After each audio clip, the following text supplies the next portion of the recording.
Today's show is sponsored by our friends at orcacoolers.com. And what better way to start off 2023 with getting an Orca barrel, getting the Traveler, getting the Chaser Teeny, getting the Camper, or going ahead and getting something like an awesome roto-molded cooler that will keep your ice good for days. Go to orcacoolers.com/bourbon. Check it out. They also still have some stuff on clearance at their year-end clearance, so go check that out as well. You can get some great deals right now at orcacoolers.com. What you got for me, Zeke Baker? Man, so I forgot to mention when we were talking about the cold earlier on the last show we did. So, I get back to Georgia with the kids and whatnot, and drop them off, let them hang out with mom for the night, get them down to bed. Going to go see one of my best friend from high school, hang out for a minute, swing by the store, grab some beers or whatever to carry over there. It was so damn cold that when I go in the convenience store and walk in like the beer cave, I felt warm.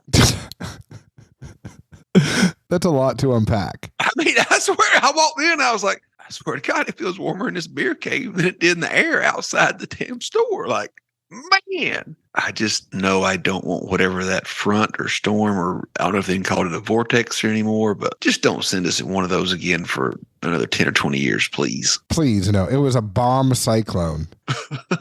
Whatever the hell that is.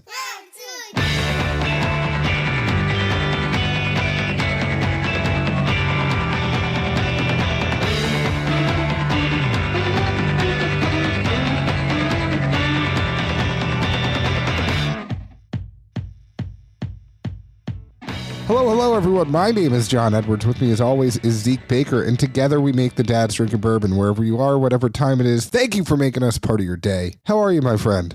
I'm warmer and I feel a whole lot better. I think most all the ice up here is melted. Conditions are a lot better, and hopefully trending toward a more enjoyable new year, unless you had a flight booked on Southwest.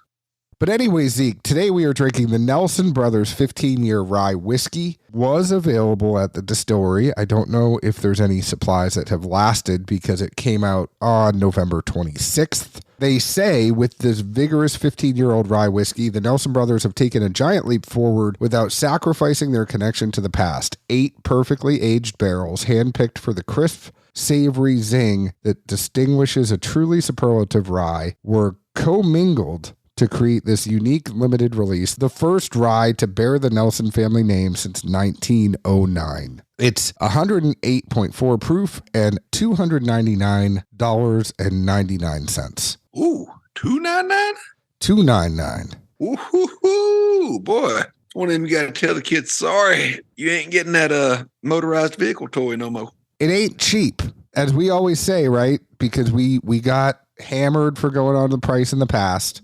I'm skeptical about a $300 price point. This is $20 a year, where typically, we like seeing $10 a year. At first glance, before we actually dive in and drink the whiskey, their stuff was kind of at $199 before. But I think at this point, everybody has to realize, like, Constellation is calling the shots. It's not. That was the one thing I was waiting on. Like, don't anyone think we're trying to throw, Charlie and Andy under the bus here. They didn't make this decision. I would say 99% sure. Please don't anyone think that's where we're going with this. We're just lamenting, as I would assume any other consumer out there listening to this would, about a $300 price tag for the bottle, regardless of what it is, just because that's our nature. Of course, we're going to sit there and go, oh, okay. But like at the end of the day, let's talk about the juice inside and let's say, is it good? Is it not? And then if you have $300 and want to get it, go ahead and get it. But what did you think about this whiskey, Zeke Baker? Right on the intake, there's definitely a big cinnamon rush to it. It's followed by musty oak. And I think that kind of dichotomy of flavor definitely carries through front to back. It holds with what it has. It's got a good viscosity, and it carries itself, like say, all the way through there on the palate. Some secondary flavors I'd probably throw into me were, honeysuckle, some type of a citrus rind. At points, you could probably say it was slightly earthy or medicinal. But again, it's a 15-year aged product. And I think the biggest takeaway for me was simply, as inundated as the market's been for years now with, Indiana 95.5 rye, maybe at 15 years, this was technically, LDI instead of MGP. Who knows? You're splitting hairs. But this was not the typical 95.5 profile. I would certainly give it that. Now, you gave me a lot of hell for this because I posted a picture of this on Instagram.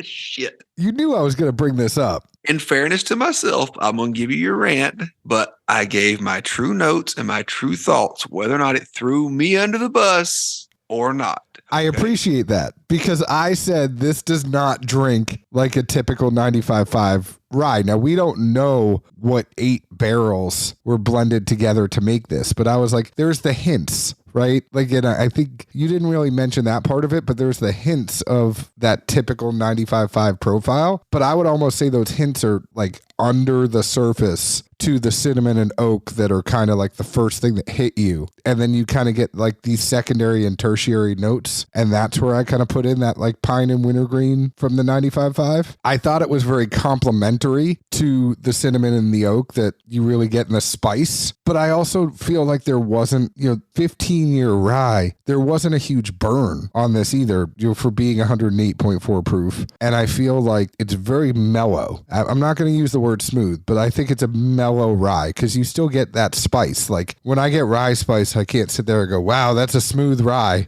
Never have ever thought a rye was smooth, but I thought, it's a testament to what the team did that I think this is a very, very well done rye. And I know that you were harping on me for that before, but I'm glad you agree. Hey, sometimes you bite the bear, sometimes the bear bites you. I am not afraid to eat a little crow or take one on the chin here and there. But I will say, especially trying to put in perspective in that it's a 15-year aged product, something we've, certainly talked about a lot more over the past year as it pertains to, Indiana MGP juice is the quality of the barrels coming out of there. 15 years ago, them were different barrels. I mean, I haven't seen them. I ain't looked at them.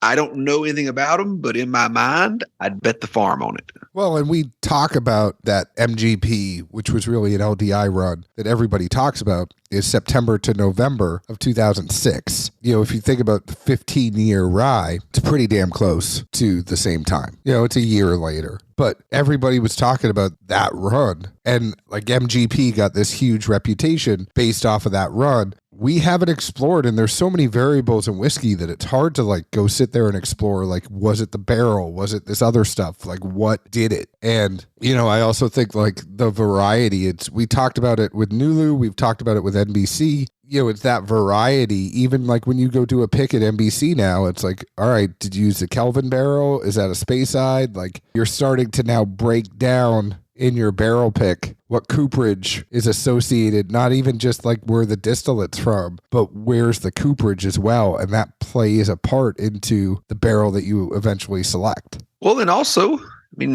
what was the show we did recently where they had the West Virginia cooperage that, had the infrared aging method as opposed to, natural time and air drying.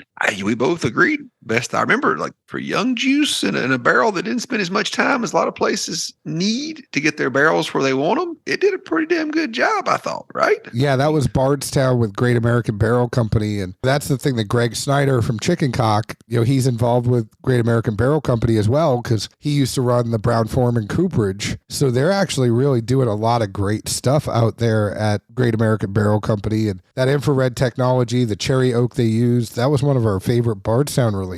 Like it was really good. Obviously, this is an end of the year, first of the year episode, depending on when that Slack producer we have gets it out. But I feel like that's maybe the curve for 2023 is what do we see these cooperages doing and what methods do they find that get the wood where it needs to be or helps bring back those essences and flavors and profiles that we find in these older whiskeys and products or our juice that was in these older barrels, I guess I should say. Totally agree. No, I'm really going to be looking to that because I think there's a blending aspect to it, but it's also like, I wonder if blending is going to get to the point where you start blending cooperage barrels too. Like if you blend a Speyside with a Kelvin and an independent stave and a Great American Barrel Company, like what's that going to do when you put them all together? Or are there different combinations that maybe complement each other? I think that's going to be something that people are going to explore even more because there's some nerds out there that are like paying attention to the barrels from each cooperage. Oh, easily. And I mean, I can tell you I've been at a distillery recently